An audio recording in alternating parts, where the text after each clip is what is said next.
Ayan, makikita niyo naman, tingnan niyo yan. Kaya yan ay, itong snake plants namin ay unti-unting pumangit dahil na rin sa mga yan. So, tingnan natin. Grabe, katiri na nga kung tutuusin. Bukod dyan, may mga langgam pa siya. At ito, so far, itong ating isang medium, wala naman siya. Pero, in-sprayan ko na rin. Sprayan din natin.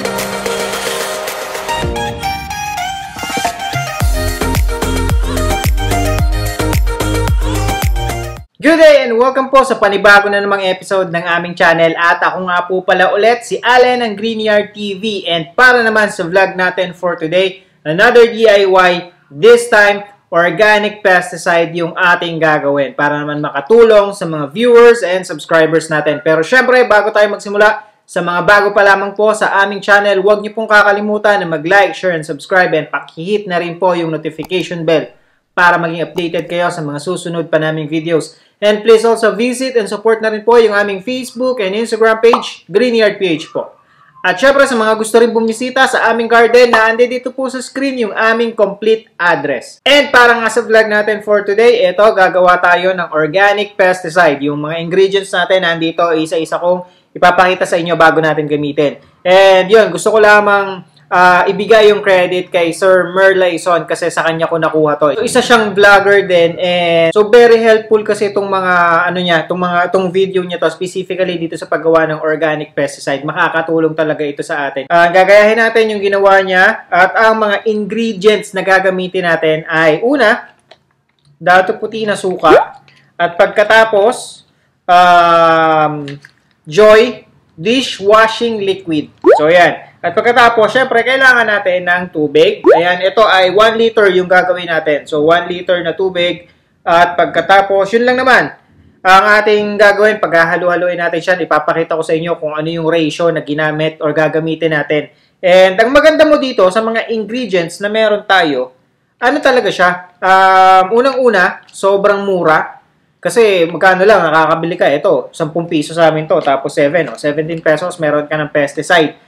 At hindi lamang napakaraming amount yung magagawa nyo kasi hindi mo naman uubusin tong isang sachet ng Dato Puti at saka ng Joy sa 1 liter na tubig. Small amount lamang. Eh, ang isa pa, hindi masasayang kahit sabihin mong hindi magamit lahat kasi ito, gamit talaga ito sa pang-araw-araw natin sa bahay eh. Kaya yun, pwede tayo. Sigurado, meron tayo nito sa bahay na nga. Actually, babawas lang tayo ng konti. So, ayan, oras na para ating timplahan itong ating isang bote or 1 liter na tubig. So, ayan, unahin na natin itong ating Joy. Ang tanong na lang dyan ay kung any dishwashing liquid kasi may nabibili tayo na yung, actually, yung bote-bote, di ba? Yung, ano ba yan? Max Glow ba yun? Eh, sa tingin ko, dito na lang tayo sa ganito kasi ito, subok na. Kumbaga, mas matapang yung ano nito, yung formula na meron siya. Kaya, yun, kung ano yung ginamit ni Sir Mer doon sa video niya, yun din yung gagamitin natin. Kasi, very effective ito pagdating sa mga aphids at saka sa mga langgam o sa mga insekto o sa mga peste na namamahay doon sa inyong mga halaman. So, yan. So, dito sa ating Joy, ayan, Joy, baka naman, ito, 4 na patak lamang nito. Unahin na natin, ayan, binuksan na natin yung Joy. At pagkatapos, buksan naman natin itong ating Dato Puti. Ayan. So, sa Dato Puti, ito yung una nating ilalagay dito sa ating 1 liter ng tubig. Ano to ha? Purong tubig. Pero mas maganda, kung halimbawa yung water ninyo sa lugar ninyo, lalo na daw sa Manila, mataas daw or matapang yung chlorine ng tubig nyo. So, mas maganda kung halimbawa yung tubig na gagamitin ninyo ay sinahod nyo na nung gabi. At pagkatapos, para makasingaw yung chlorine dun sa tubig. At pagkatapos, tsaka nyo siya ilagay or tsaka nyo siya titimplahan. Dito naman sa amin, hindi naman masyadong matapang yung chlorine sa tubig. So, eto. 1 kutsarang suka yung ating ilalagay dito sa ating isang boteng tubig.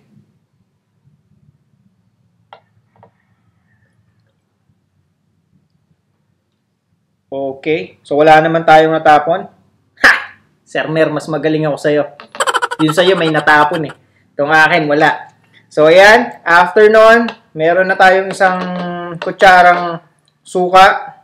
At pagkatapos, ito namang Joy dishwashing liquid yung ating ilalagay. So, 4 na patak daw nito. 1, 2, 3. Actually, ang dami nun, no? 4. So, yan. Naka-4 na patak na ng dishwashing liquid. Joy nga ito eh. Yung isang patak, kaya ang 7 katutak. Di malamang dito, isang patak, kaya ang pesting 1 katutak. So, ayan. At pagkatapos, okay na. Set aside na natin to. At pagkatapos nyan, iinom muna ako. Minute Maid. Ayan. Manggang-mangga. And then, after nyan, ito, very helpful tong Tong pang-spray na to. Gustong-gusto ko to. Ito galing to kay Agrify. Isa to sa mga tools niya na gardening tool na pinadala niya sa amin kasama ng mga ibang package.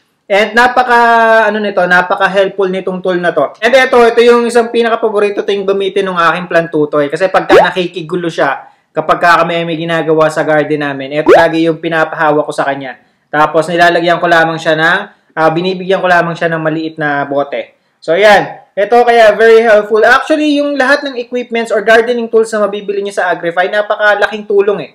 Napakalaking tulong sa pag-garden natin. Napakadali niyang gamitin. Tsaka hindi siya kamahalan. So, ayan o. Ayan, sa pagkakaalam ko, less than 20 pesos lang to. And ayan, matagal-tagal na namin siyang ginagamit. So, yan, imbes na ihalo mo siya or isalin mo siya sa sprayer, hindi mo na kailangang isalin. Nandun na siya sa mismong tubig kasi saktong-sakto yan sa takip ng 1.5 o ng bote ng Coke. So, i-shake lang natin ang i-shake. Shake. So, ayan, shake lang natin ang i-shake. Pagkatapos makikita nyo naman nabubula siya. At pagka bumula na, okay na yan. At eto, ayan na nga. So, hindi nyo na kailangang isalin. Napaka-handy. Mas maganda to kung halimbawa mga gantong kalaki lang. Ito na yung biggest na bottle na paglalagyan nyo. Kasi, yun nga, madali siyang hawakan. At saka, hindi siya masyadong mabigat. Kaya, tamang-tama, okay na okay. Masarap siyang gamitin. So, shake pa natin ng konti. Imagine niyo less than 20 pesos lang. Matagal nyo na itong magagamit.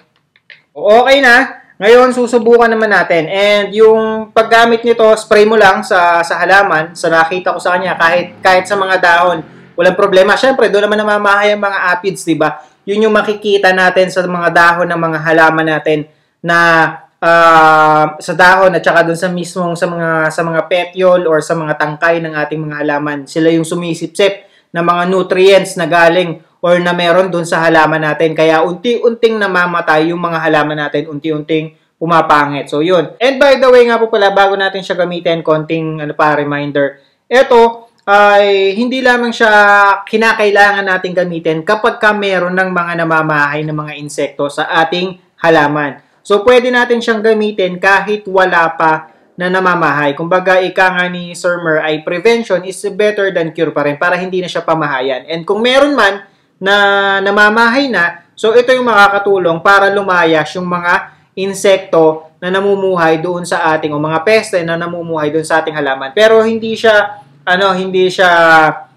isang gamitan lamang. So at least gawin natin to once a week para tuluyang mapalayas yung mga insekto o mga peste na namamahay doon sa ating halaman. So yun, testingin na natin. So ayan, nakikita nyo naman, ang daming langgam dito sa ating selu. Ating i-sprayan. Adjust natin ng konti yung ating barrel. Pindot lang kayong ganyan. Tapos, okay na. Tapos, bobombahin nyo lang. Kita nyo? Napaka-effective nitong ating... Tapos, ayan na. O, diba? So, once a week, para tuluyan lumayas yung ating mga langgam na namamahay dun sa ating halaman. Kita nyo, nag-aal sa balutan na kagad. Kasi may bit-bit na silang mga pagkain nila. Ayoko mang gawin sana to sa kanila, kaya lang tayo naman yung napepeste o yung halaman naman natin na napupurwisyo sa kanila kasi talaga. Yan ang kagandahan mo, compare mo dun sa sa mga mabibili natin ng mga pesticide, medyo matapang ang amoy nun eh. Kaya mahirap gamitin, lalo na kapag malanghap din ng bata, syempre. Ito kasi, sabon, since dishwashing ano siya, liquid siya, ayan, naglalabasan, no? Dishwashing liquid siya, so mabango.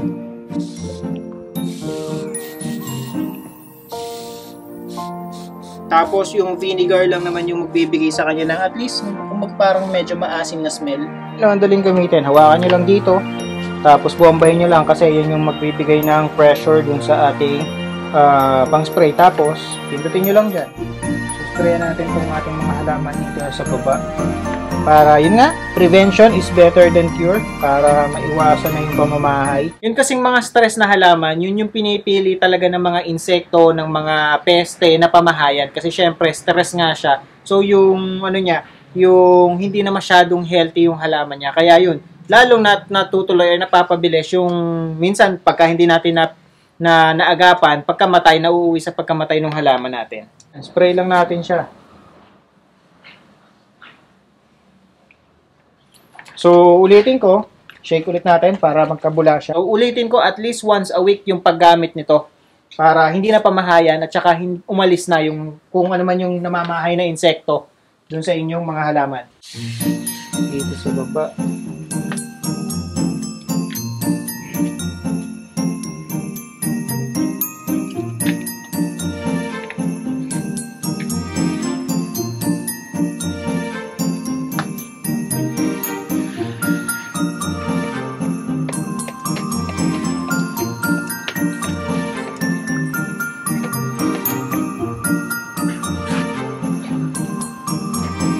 Marami na kayong magagamit dito. Katulad yan, ang dami ng halaman yung nasprayan natin. Pero ang dami pang laman, konti pa lang yung nagagamit natin. Siguro kasi nga, syempre, spray lang naman eh. Parang nagsisilbing, ano rin, parang moisturizer din or nakakapagdagdag ng moisture sa halaman natin. Kasi since, nisprayan natin siya.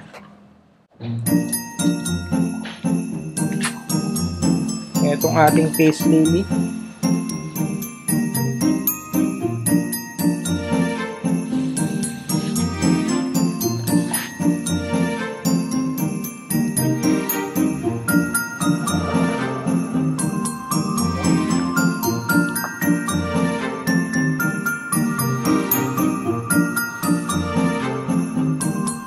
So ayan, makikita nyo naman, tingnan nyo yan. Kaya yan ay itong snake plants namin ay unti-unting pumangit dahil na rin sa mga yan. So tingnan natin. Although hindi to aphids eh. Iba to kasi yata eh. Pero ito yung kadalasang sakit ng mga snake plants or nakukuha ng mga snake plants. At yun yung isang talagang pumapatay sa kanila. Kasi ayan papangit sila ng papangit itong snake plants na to dahil dyan. Kasi kinakain niya talaga eh. Or napupuno ng ganito yung buong dahon ng snake plants. Yun yung gusto ko matanggal.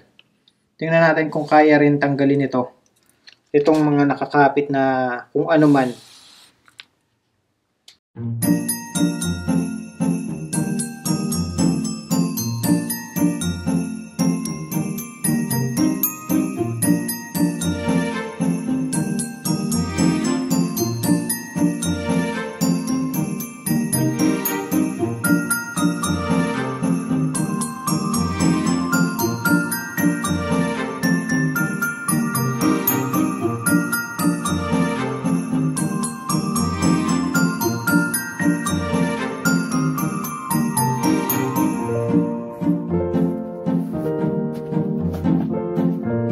Ayan nakikita nyo yan, napakakapal Grabe, katiri na nga kung tutuusin. Bukod dyan, may mga langgam pa siya na nandun sa lupa niya. So, ito ang pinakamagandang sprayan natin, itong ating ginawang organic pesticide. So, once a week, atin siyang pupunasan ito. Grabe, ayan nagagapangan talaga. Nakikita nyo naman, dyan siya nakatambay. Kaya siguro hindi na rin madagdagan to ng panibagong puno dahil dyan. So yan, subukan nating tanggalin yung mga yan. Ang dami Kita nyo naman na nagagapangan. Sa kabila din. Iikot natin para makita nyo. Itong mga caladium namin ang talagang napakahilig pamahayan ng ganito. Shake muna ulit. Sama natin yung kanyang mga dahon dahil protection naman yon para sa mga uod o sa mga caterpillar na kumakain ng dahon niya para hindi na siya puntahan pa.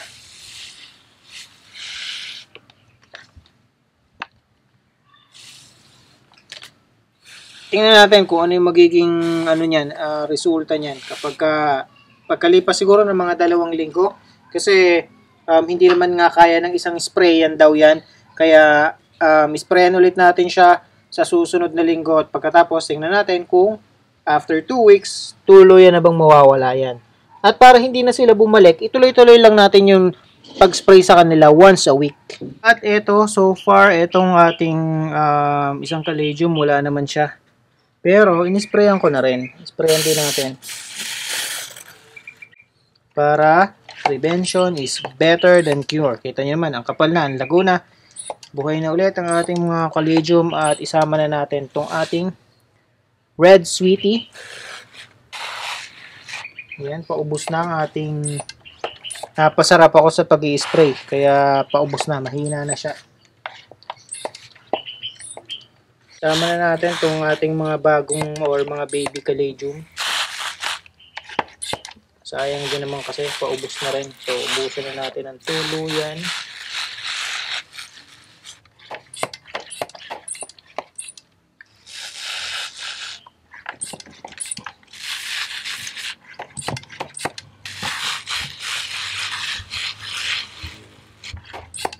And itong ating frog in a blender. Okay. So, na-spray na natin sa lahat. Inuubos na lang natin. So, yun lamang po. And dito na natatapos ang vlog natin for today. And I hope makatulong ang video na to sa mga viewers and subscribers natin. So, yan. And ito na yung ating organic pesticide na ginamit natin. And yan, nakita nyo naman, in-apply natin sa ating mga halaman. And again, sa mga bago pa lamang po sa aming channel, huwag niyo pong kakalimutan na mag-like, share, and subscribe. And pakihit na rin po yung notification bell para maging updated kayo sa mga susunod pa naming videos. And please also visit na rin po and support yung aming Facebook and Instagram page, Greenyard PH po. Magkita-kita ulit tayo sa susunod na episode ng Greenyard TV and thank you for watching.